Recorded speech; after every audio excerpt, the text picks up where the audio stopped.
मुझे आपसे एक बहुत जरूरी बात करनी है। किस बारे में? सोना के बारे में। वो यहाँ काम करे, मैं नहीं चाहता हूँ। खैरियत, कोई बात हुई है तुम्हारी? सोना और मेरे दरमियान कुछ प्रॉब्लम्स तो हैं, मगर इसलिए नहीं कह रहा हूँ। बस वो यहाँ काम ना करे, मैं ये चाहता हूँ अंकल। देखो, मैंने सोना को एक पेशकश की थी जॉब की।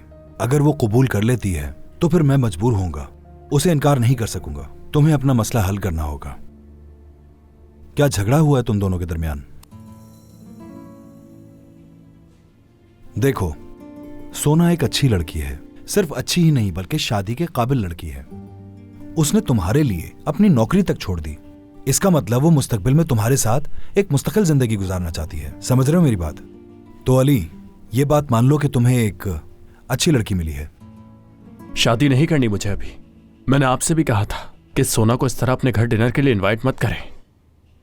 कोई भी मेरी जिंदगी में इस तरह आउट ऑफ कंट्रोल नहीं हुआ है, और वो तो आपसे भी इस तरह मिल रही है जैसे बहुत अरसे से जानती है। इतने सख्त फैसले मत करो अली। और रही बात काम के हवाले से, तो तुम सोना से बात कर सकते हो। मैं तुम्हें यही कहूंगा कि मैं अपना इरादा बदल नहीं सकता, ये मुनासिब नहीं होगा।